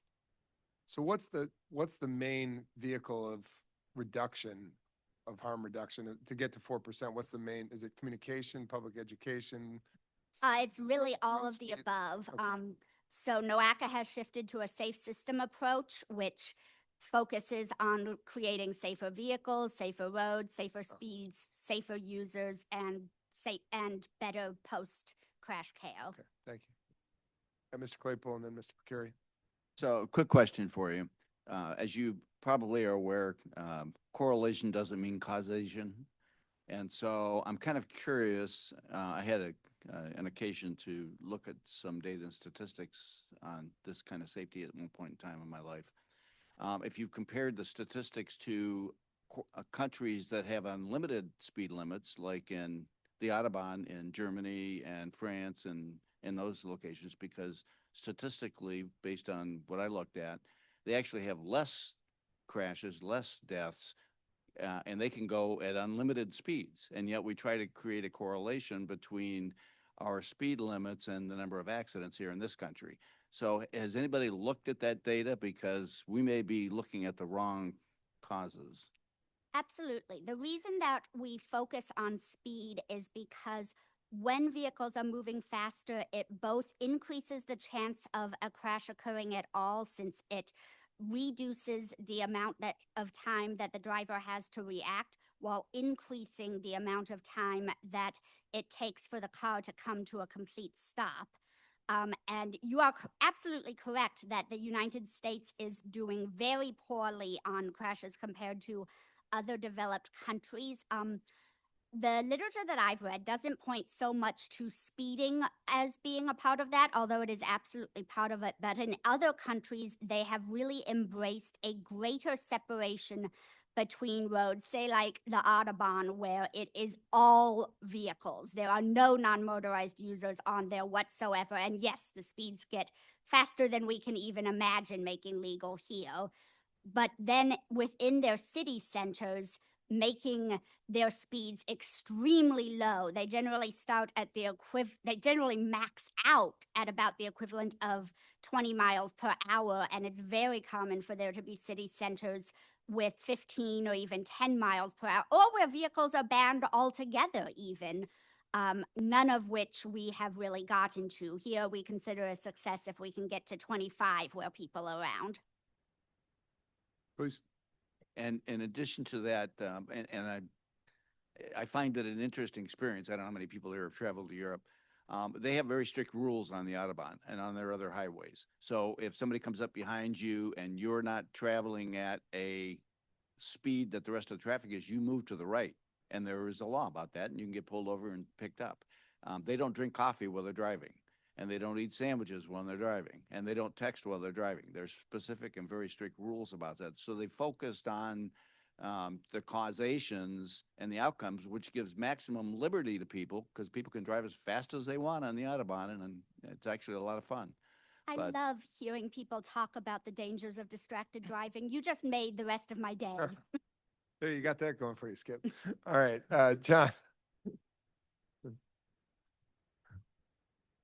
I just want to mention one thing that did not show up in the presentation that I think NOACA, from an education standpoint, should focus on is lack of seatbelt usage. The NOACA region actually has the lowest seatbelt usage in the entire state of Ohio. It's something that ODOT has been also focusing on up here in the greater Cleveland area. So just another point of something that maybe we could target. Thank you, Mr. Percari. Thank you. Any other comments, questions? The 159 includes automobile crash, pedestrian as well, and bicyclists, all of the above? Okay. So we got our benchmark to work from. Mr. Moss. Yeah, I know you've worked a lot in this space. Go on, don't make your comment, please. I just want to follow up on Mr. Procuri's point that the most, I think by far, at least since we've started our Vision Zero action plan and our Vision Zero initiative, the most common fatal crash type that we see in the city of Cleveland are often fixed object crashes. Oftentimes it's a driver traveling at a high rate of speed, striking an object, maybe they're distracted, maybe they're intoxicated, and oftentimes they're killing themselves in the vehicle. And that's related to speed. It's also related to our roadway design, and it's related to seatbelt use. And so that's why in our Vision Zero action plan, we have a Swiss cheese approach where we address, like Kessa mentioned, all of those metrics in terms of education to design to enforcement. Thank you for that. To your point, you probably know this, but the city of Oslo, which has 700,000 people in 1 year, did accomplish a Vision Zero. There was 0 traffic fatalities. Maybe your neighbor from the European experience. It's I think impressive. Hoboken also had a year Yeah. without. So we can do it. All of the above and everything said. All right. Well, thank you for the exchange and for the presentation, Kessa. Did we already have a motion? No. Okay. Motion, please. I'll make a motion. Thank you, Mayor Thomas. A second. Thank you, Mr. Ali. Thank you. And Mayor Ali, any discussion? Okay. All in favor? Aye. Any opposed? Okay. Motion carries. Resolution 2025-054, Medina County FPA prescriptions modification request for the villas at Hidden Lakes and Stonegate subdivision in Medina Township. And this is Sarah. Thank you. Good morning, everyone. Today we are presenting a prescriptions modification within the Medina County FPA for your consideration. This modification is associated with the Villas at Hidden Lakes project and Stonegate subdivision in Medina Township. So today we are recommending that the Board of Directors adopt Resolution 2025-054, which would modify the prescriptions for 84 acres total of 2 parcels in the Medina County Facility Planning Area, or FPA.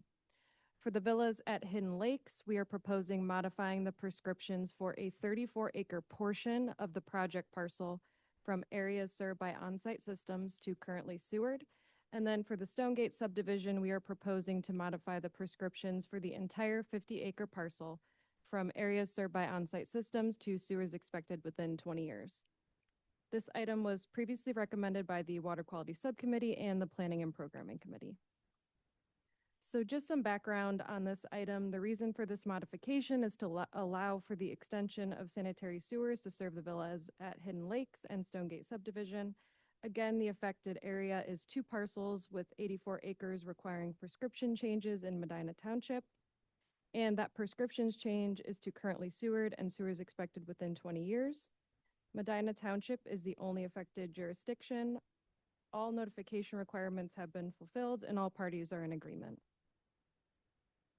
So here are our maps of the modification area. As you can see, the map on the left-hand side of the screen shows the current prescriptions, with the northernmost parcel ending in 001 being the proposed location for the Stonegate subdivision. And there are multiple prescriptions for this parcel, so we are changing the portion of the parcel shown in green, or areas served by on-site systems, to currently sewer to allow for sewer extension. And then the southern parcel ending in 002 is the proposed location for the villas at Hidden Lakes. We are proposing to change that to sewers expected within 20 years, or that orange color. So just our analysis, this FPA modification request updates prescriptions in the Medina County FPA to be more accurate and to allow for sewers, making them available and accessible for the proposed developments. As part of this modification, we will also align prescriptions to parcel lines, and this modification request is consistent with Clean Water 2020, NOACA's 208 plan. So next steps, pending NOACA board approval, we will transmit copies to the appropriate agencies and then submit the modification to Ohio EPA for certification by the governor. Again, we're just requesting approval of Resolution 2025-054, which will modify the prescriptions for 2 parcels in Medina Township to currently sewered and sewers expected within 20 years to allow for the extension of sanitary sewers. Thank you, Sarah. You see the motion and, the action requested in front of you. Any questions? Okay, seeing none, can I have a motion? Thank you, Mr. Gall, and a second for Mr. Dever. Any discussion on the matter? Okay, seeing none, all in favor? Aye. Any opposed? Motion carries. Thank you. Thanks, Sarah. Next, from the Policy Committee, no items there. We have a presentation discussion on Code of Regulations revisions. And I think Grace and Liz are going to run us through this. Yeah. So this presentation reflects the changes that are being proposed by the Governance Committee. There are two significant changes. I am going to yield to Jeff Brandon, who is the chair of the Governance Committee, to provide some background. Okay, great. Thank you, Grace. So the Governance Committee is recommending ratification not be required for individual county changes to membership, and instead make these changes annually at the NOACA organizational meeting in January. This gives each county more control and flexibility for their individual board membership. Thank you, Trustee Brandon. Anything to add to that? Grace? So with that sort of as the basis of the change, there are actually several steps that need to be taken. One is the elimination of the ratification, and the other then is the specificity to the changes required for the membership. And I will have Liz Barlick go through the specifics. Thank you, Director Galucci, and good morning again to the members of the board. Oops, sorry. So right now, there's no action requested on this. It is just for presentation and discussion. The special board meeting in January is where action will take place, and that's address this later in the presentation, but part of our code does require what is essentially a first reading and a second reading for code changes. So as was mentioned by Trustee Brandon, there's been a series of governance meetings regarding this issue. At special meetings on October 24th and November 14th, the Governance Committee recommended changes to Article 9 of the Code of Regulations regarding ratification.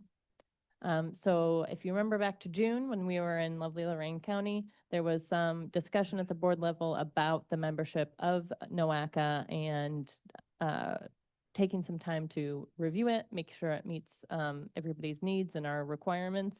So the Governance Committee met to do just that. They discussed at their regular meetings as well as at some special meetings the board's current membership as well as possible changes to ratification. So right now, NOACA's Article 9 in the Code of Regulations regarding amendments requires that any changes to Article 4, which are about membership, be ratified by each county. So you remember that's something that's in process, kind of, I'll say in process right now. There was an approved change to Geauga County's board membership. It has not yet been ratified by all the counties.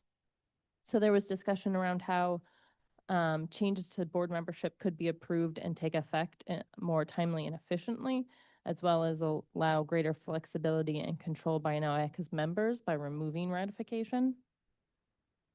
So at the October 24th special meeting, there was a motion passed to amend the code to remove the requirement from Article 9. So there's a couple provisions in there. One line specifically talks about any changes to Article 4 have to be ratified by each county.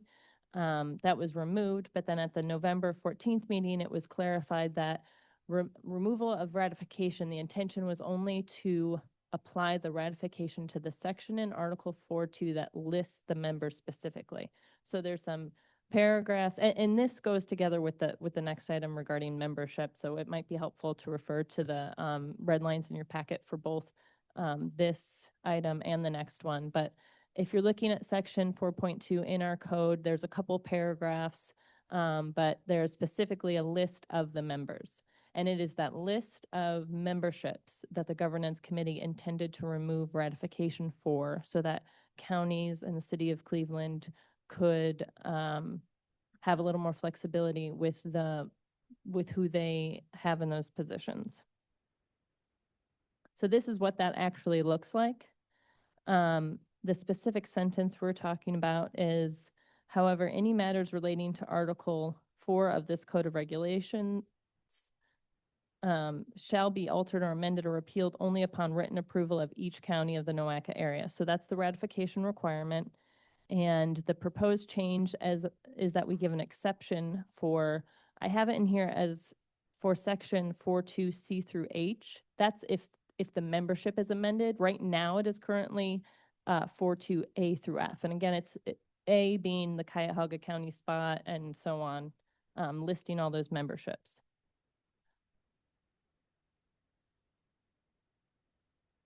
So as I said before, this is being presented to you just for information and discussion. And the same article that we're talking about, although we're not changing this requirement, is that we're required, we can change the code only after a board meeting where that change is presented for discussion. So we're satisfying that requirement by bringing it to you here for information discussion and then to take actual action at the January 9th special meeting. So I'm sure that's all incredibly clear. But I will, Thanks for leaving the proposed change up. Are there, ready for questions? Anybody have a question on that? Mr. Claypool? Change required the notification or the ratification by each county. I apologize, I did not hear exactly. The question is, does it change, require the notification and ratification by each county? Right. I'm Ratification. going to ask legal counsel to answer that question. The change to the code amendment provision would not require ratification by each county. Once that change is made, this body would have the ability to then amend specific portions of the code without it going out for ratification by each county. So according to my read, and I'll have this reviewed by council, according to my look at article, I forget which article it is, talks about it, 9, thank you. Any change to section 4 requires a ratification by all the counties. And so I believe that that's true. So that if this is approved in January, then it would have to be sent out to the counties, if I'm right, to be ratified. The change that's being contemplated is a change to the amendment provisions themselves such that that ratification wouldn't be required. Okay, At least as regards specific sections. Other questions? Anybody else? Mr. President? Yes. Forgive Commissioner me, Beveridge. if you could repeat that again. If we adopt this, does it then have to be ratified by all 5 counties? I think the answer from council was no, but let me go to council again. That was the answer. Yeah, the answer is no. Thank you. Other questions? We have a question, Mr. Queller? I assume dues would then follow if there was a change in, like, every year that could potentially be adjusted. Yeah. The question is about dues. You want to restate close? Sorry, my question was about, if the appointees are changed every year, the dues paying agency may change every year also. So this would follow through to the dues process? So the dues process based on the Code of Regulations is to the counties. So the counties are responsible for the dues. The counties then sometimes pass that down to their representatives. So there are some counties, like Medina County, where the commissioners pay the entire bill. There are some, such as Lorain County and Lake County, where it is divided up amongst those who have the seats on the board and or their entire membership across the county. That would have to be taken up by the individual counties. That is not something that NOACA specifically identifies as a requirement one way or the other. The bill goes to the Board of County Commissioners to be district or the planning sector. Okay. Other questions?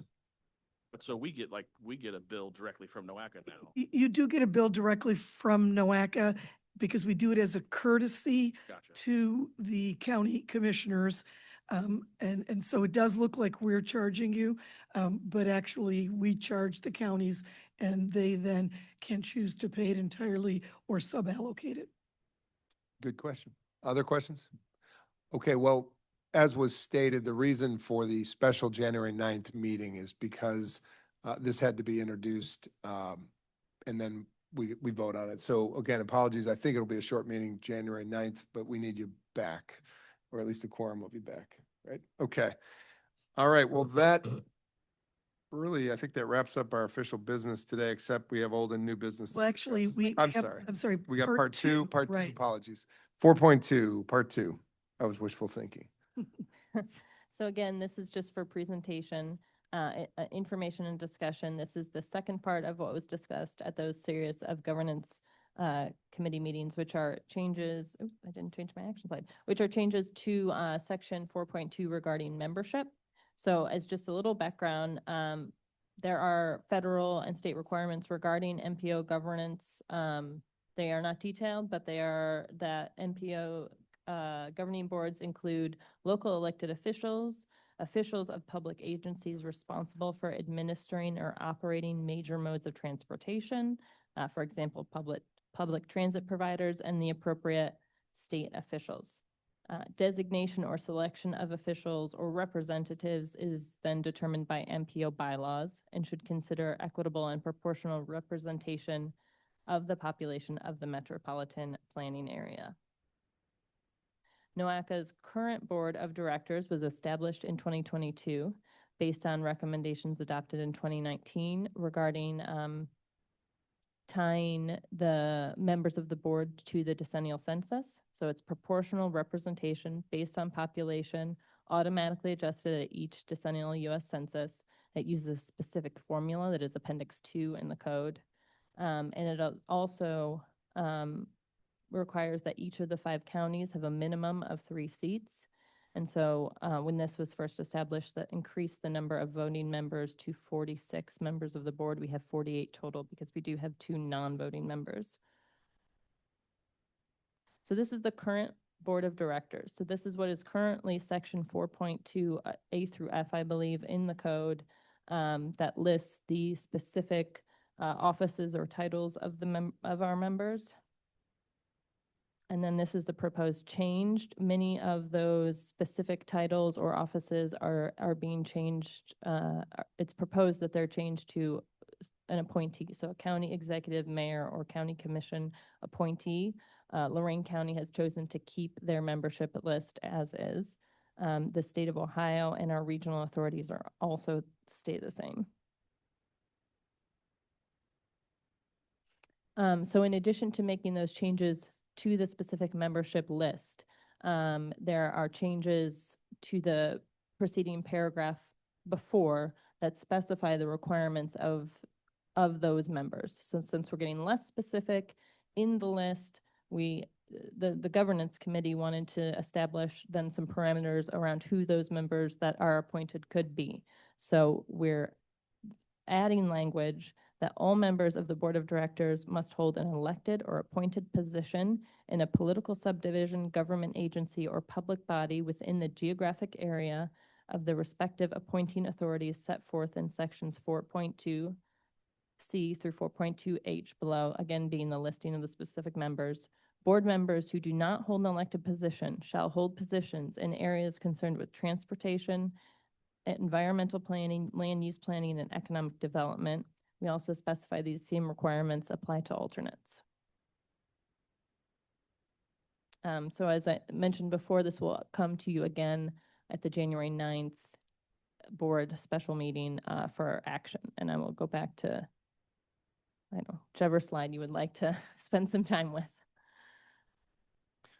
This was labored over quite a bit in the governance committee, so thank you for the members of the governance committee that wordsmith this. Are there questions to this section 4.2? Additional, the changes proposed? Okay. Mr. President? Where am I? Commissioner No Becker. questions, but I also just wanted to say thanks to everybody on the governance committee. We spent a lot of time on the details and trying to work with everyone's interest involved to try and give this flexibility to all of the counties and the regions to be able to have some self-determinance over the board composition here. So just to repeat, this does not alter the overall composition, the overall proportionality, or any of those things. This just outlines in 4.2 C through H those folks and the specific within some of the regions. So I just wanted to say, thank you to you as well as and the rest of the governance committee, Jeff, and everybody that did all the work on that. So. Back And at you. Liz, sorry for all the work she had to do Yes. during the rewriting and writing and rewriting and writing. No, well said, Commissioner. Mr. Claypool. Yeah, just one comment. Thank you, Mr. Beveridge. But if you pay attention, it is limiting a county commissioner from being able to appoint who they would like to serve as their representative on this board. And so if you have to be an appointed or an elected person, that means they can't pick somebody else who they feel strongly represents them. So this change is restricting elected officials like yourself, Mr. Beveridge, or future representatives who might take your place because you fall out of favor or whatever the case happens to be, from picking who they would like and who they think best represents the interest of their community. And there, Mr. go ahead, President, Commissioner Beveridge. I agree, Mr. Claypool, you are correct. It does remove that power. But if I have to come down from Lake County to spend time with all the wonderful folks down here at Nowaka, I'd prefer that the people on this board be experts in either environmental planning, land use management, transportation, and the other codes there. So that's why I supported this idea. Thank you, Mr. Beveridge. Any other questions or comments? And yes, Mr. Conrad. I just find it odd that this is a transportation-based organization and we're specifically lining out the county engineers and service directors, which are probably the most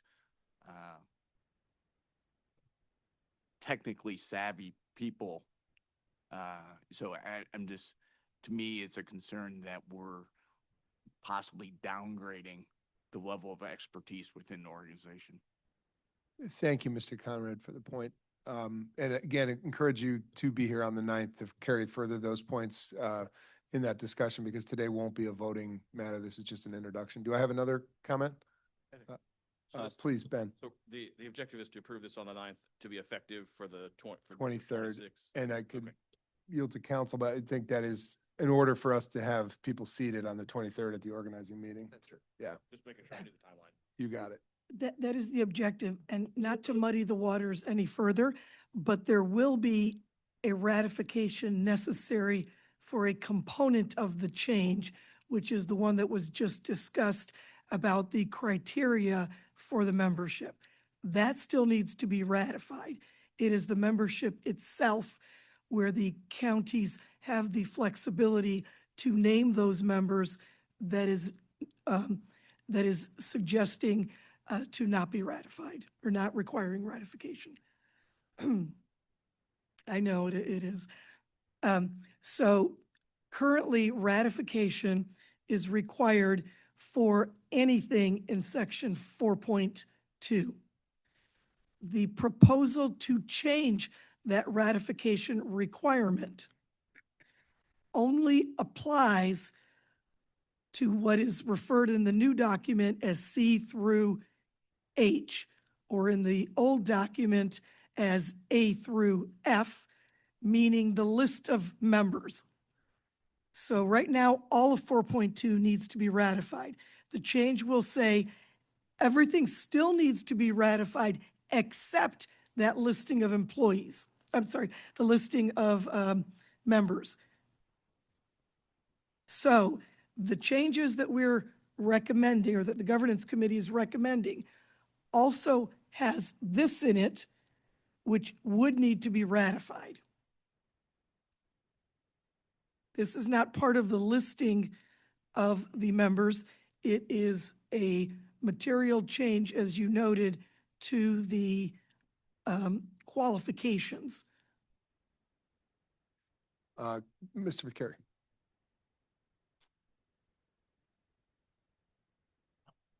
I normally don't comment on these type of items, but I kind of want to just mention, Engineer Conrad's comment. I 100% agree with that. I think the county engineers bring a lot of value to the discussions that are occurring around the table. Thank you, Mr. McCary. Important point. Others?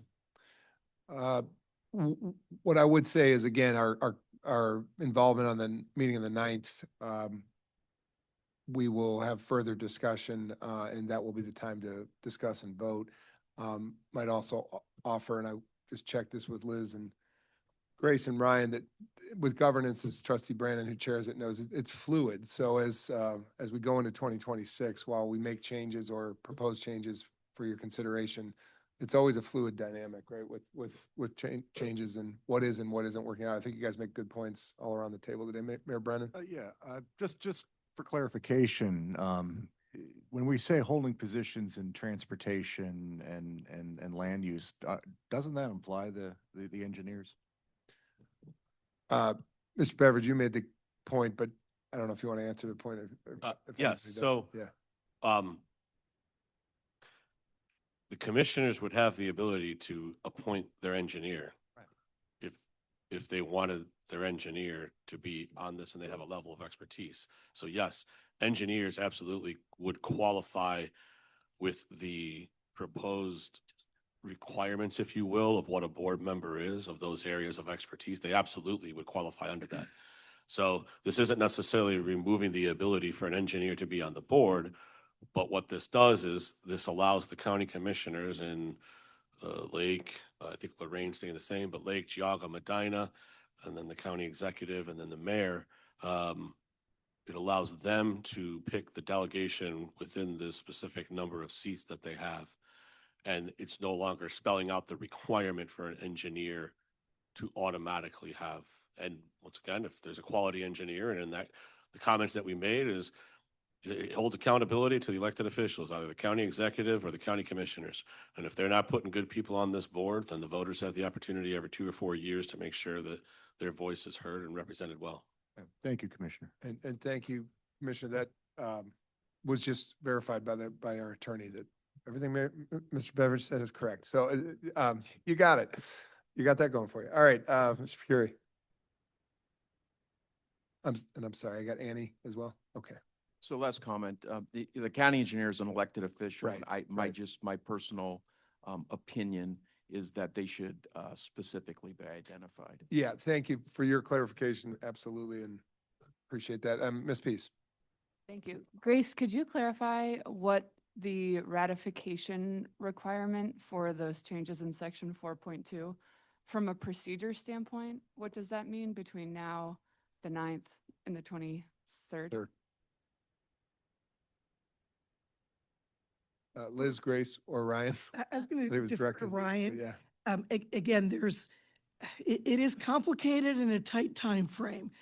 You are correct. And there's a lot to get done by the 23rd. But I will defer to Ryan in terms of the specifics related to that timeline. Yeah, I don't know if this helps or makes it more murky, but the initial amendment will be to Article 9, which governs, forgive me, the initial action will be to Article 9, which governs amendments to the code. As that section is currently constituted, the code can be amended by a vote of this body, except for Article 4, which will require ratification by the counties. Once the Article 9 language is changed, what will happen in effect is the same rule will be in place with respect to Article 4, except for Article 4 sections, is it C through H, which is the listing, the individual listing of positions. So what Director Gallucci had mentioned earlier was that the amendment to Article 4.2A would still need to be ratified by the counties if it was approved by this body, because that is outside of the scope of 4.2C through H, which would be excluded from the ratification requirement. I know that that is cumbersome when you think about it all together, but the idea was to maintain some of the ratification language that currently existed in the amendment provisions of the code while excluding the listing of the individual members. If that's clear, any other questions? Mayor George. Just a clarifying question. Does this change anything as it relates to subcommittee appointments, or is this just specific to the board of directors? Good question. Just specific to the board of directors. Other questions? Okay, seeing none, we're heading for a land speed record on NOACA timing of meeting on Friday here, December 12th. Liz, thank you. Grace, thank you. Ryan, thank you. And I would say if you have individual questions, further questions, please direct them to our staff or council. And before we lose you, I just want to reflect on two things. Any old business, new business, there is just a quick, I think you're going to like this one, but we'll see. Maybe not. I don't want to be prescriptive here, but this is about a consent agenda. Yeah. So in an effort to expedite board meetings, we will be proposing a consent agenda. And in that consent agenda, we hope that more routine items will not need presentations or lengthy presentations or significant discussions. But members can request items to be pulled out of the consent agenda in order to have that full presentation and that full discussion. And we know that we have to take some action at the executive committee level to make that happen. And I will ask Ryan to explain that piece of it. Yeah, the action at the executive committee level will just be to recognize as part of the charter that when they create the agenda, they'll also have the ability to put forward as part of that agenda, or in addition to it, a consent agenda for these meetings. And to Grace's point earlier, please understand that if an item is on the consent agenda, some things, minutes, for example, there's typically not a lot of controversy. If there's corrections, we usually get them in advance, which is helpful. Some of the FPA changes or things like that where there's not a lot of controversy or anticipated significant discussion, those items would be placed in the consent agenda, identified through our process, and then voted on as a block. When the consent agenda comes out with the regular agenda for these meetings, any member of this body would have the ability to take an item off of the consent agenda without a vote. As long as one person wants it off of the consent agenda, it would come off and be placed with the other action items for more traditional question and discussion. The idea was just to try and streamline some of the items that maybe were less controversial so that we could focus on the items that merited a more robust discussion and be more conscious of the clock. And as part of that change, we will be making the memos and the packets more robust. So we will be including more information, more detail, therefore allowing the board members to be able to read the materials in advance and come more prepared. And by the way, this was brought up to me by several of the board members in my one-on-ones, and I thank you for the suggestion. And I especially thank those of you that gave me examples of other bodies that you serve on that have that approach. Well, thank you. Again, a couple of points that they made, but just to reemphasize you think of the FPAs, there are things that can be bundled into consensus to specifically give us more time for more substantive issues for us to discuss, just trying to streamline some of those. But the other point is for anything that you want to have pulled out and discussed, advancing that with Grace or the team beforehand, we'll obviously go back out and discuss it and from the floor if need be. So this is just an effort. I think most of the spirit is to give the time needed for the substance of the issues that we have and streamline some of the others. But the qualifiers, you can always pull one out on the floor before the meeting. So, okay, does that, you're just introducing it. Does that need any kind of? That requires no action. No action required. If anybody has serious objection, bring it up with Ryan or no. I do want to thank him for that. We always have 2 public comments periods, but is that for those that nobody else out there in the public comment? So I wanted to just take just a couple minutes to say we are going to honor our outgoing board members at the January 23rd meeting. Correct. With resolution. I know, I don't want to miss anybody. I know Mayor Brennan, you're one of those that's going to be moving on. And is there anybody else on the table here? So I want to thank Mayor Brennan specifically. You've headed up the Policy and Planning Committee. We're grateful for your long-standing service here at NOACA. We'll get back to you. I also want to once again posthumously thank Rich Regovich. I hope we can bring forth a resolution for him that either can be accepted by the Lake County Commissioners or a family member of his. His service was just fantastic to this board. So in that spirit, thank you for those who served. I know, Jim, your predecessor also served on this board, and we're just grateful to you. I wanted to say to all of you, every one of you around the table, how much I appreciate this past year. I'm going to be with you as chair for one more meeting and then the first few minutes of the next, the meeting on the 23rd. But I really, really appreciate the collegiality of this group. I think taking our show on the road to Lake County and Lorain County was wonderful. I hope we can do the same with Geauga and Medina in the not too distant future, just to get to know what others are doing out there. I do want to especially thank obviously Grace and the team, the senior team, but all our staff at NOACA for this year, 2025. We've made some substantive changes. Looking out at Mayor Castelli and Kyle Dreyfus Wells, they led a HR subcommittee that we put together. Mayor, you've been terrific as a leader on that. Brought on an HR director. We brought on a new legal counsel. I want to thank Ryan for his work with us. Things got simpler for me with Ryan. But all of you, I lean on each of you. Make calls. Mayor Live, Mayor DeGita, they talked to me about Robert's rules. You keep your handbook as well ready. I call you about things in the other counties that we need to know, call you about projects. Let's keep that spirit of communication, conversation going into 2026 and beyond. We have a lot of heavy things on the plate. There's some changes in, we've seen at least some introduction in legislation at the state level that could affect our organization. We need time to talk through that, probably continue to iterate on governance matters. Some big project happening, obviously, out by the airport in the Arizona, and some other things that will be bird dogging. But this team, I felt this year, just one, your attendance has been fantastic. Two, you've stuck with us at these meetings as long as they've been. And three, just being able to rely on you as a resource. I just want to say thank you. And it's been a good year with you, and want to wish you all a happy holidays, and looking forward to seeing you and working with you next year.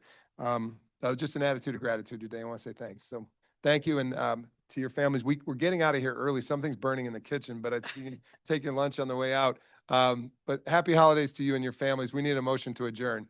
All in? Mr. Chair. All in? All in favor? Aye.